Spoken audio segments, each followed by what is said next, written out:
These are some of the most controversial things to ever happen in bodybuilding history. Bodybuilding is, of course, a sport where people step on stage to get visually compared by a team of judges, where they assess muscle size, shape, proportions, and also visibility. And it's definitely a very subjective sport, because how the hell could you look at any of these guys and tell me which guy deserves to win more? And that's exactly what happened at the 1980 Mr. Olympia in Sydney, Australia, where the most famous bodybuilder of all time, Arnold Schwarzenegger, made his comeback to the big stage after being retired for 5 years, all while doing full-time acting. It was my last year of competition, and I would like to announce officially that I'm retiring from bodybuilding competition. Now, despite being a 6-time former Mr. Olympia champion, which is of course the most prestigious competition in all of bodybuilding, after losing a bunch of weight for some of his roles while doing acting, Arnold only had 8 weeks to seriously prepare for the contest. Crush your enemies, see them driven before you, and hear the lamentation of their women.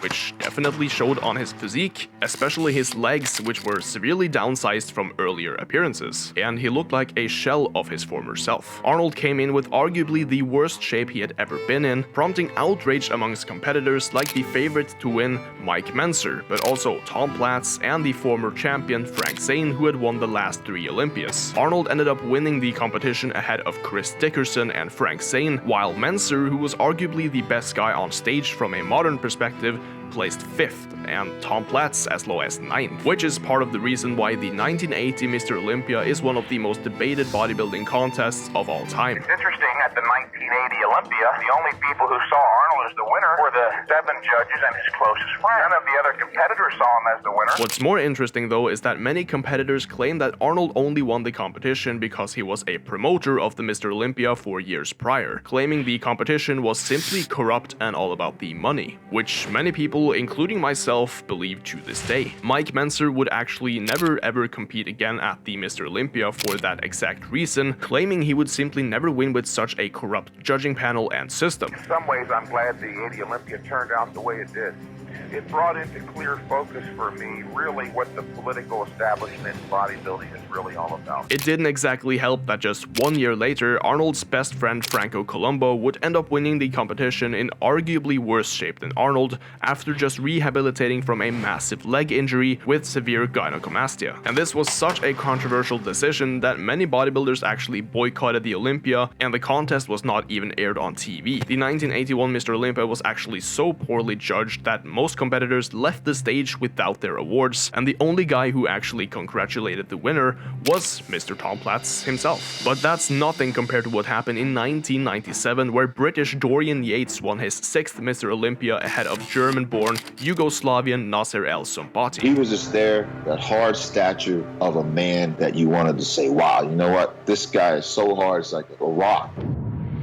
It's got to be somebody, and I don't think anyone's training harder than me, and I always had that inside of me, like, I don't think anyone could have done any more, so that gives you a lot of strength. Ahead of the competition, Dorian, who had been dominating for the last few years, actually tore his tricep completely off the tendon just 3 weeks before the Olympia competition, which not only caused his left arm to look super atrophied, but it also threw off every single pose he hit from the front. On top of this, Dorian had also torn his left biceps just 3 years earlier, meaning his physique became rather unsymmetrical, which became very apparent when he stood next to the 15 pounds heavier and super arm-dominant Nasser El Sombati, who pretty much dwarfed Dorian in every single pose from the front. And because of Dorian's injury, Nasser was also surprisingly competitive from the back, despite it being his weakest muscle group. In 1997, I was definitely not at my best. I had the tricep injury going into that contest, and Nasser was very good, so it was a very close contest. Some people think she should have won. But what makes the 1997 Mr. Olympia even more controversial is that supposedly there were 13 judges available at the competition,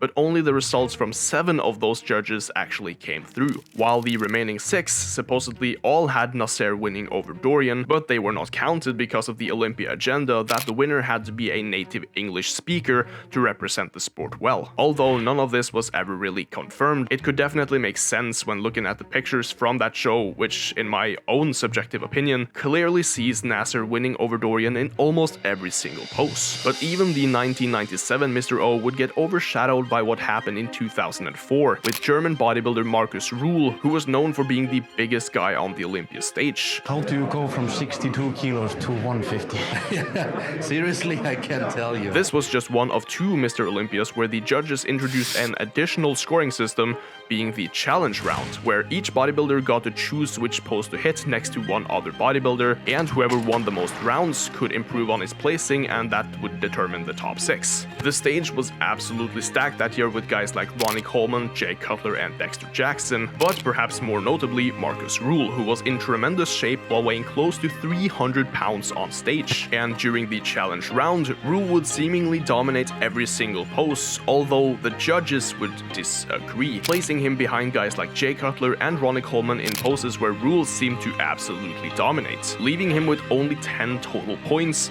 putting Rühl in a 5th place spot at the end of the competition. Following a ton of booing after his placing became official, Rühl would later speak with the judges alongside his coach to ask why he didn't actually place higher and what he could do to improve. And Markus was then told by the judging panel that the reason he didn't place higher than 5th was because he was frankly too small.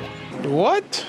And some believe that the injustice against Rühl was also caused by an incident which caused him to be banned from the 1999 Mr. Olympia due to using diuretics to appear leaner on stage. You must be using steroids off-season. Not really. We are drug tested like anybody else. We are a member of the federation of the IFBB, and we get our contracts that we are drug tested. We get tested, and if we get out of the IFBB. While others simply believe it was caused by him not being a native English speaker. But that is just the very tip of the iceberg, and there are still many more things left to cover, like how Kevin Levrone never actually won a Mr. Olympia, that Flex Wheeler claimed to be attacked by ninjas in '97, Kai Green and Phil Heath fighting on stage, or even how perhaps the best bodybuilder ever never actually turned pro. If you guys want more of these, feel free to let me know in the comments, and make sure you leave a like if you enjoyed the video. And today's question is, what is your favorite back exercise? Thank you all so much for watching, and I'll see you all next time.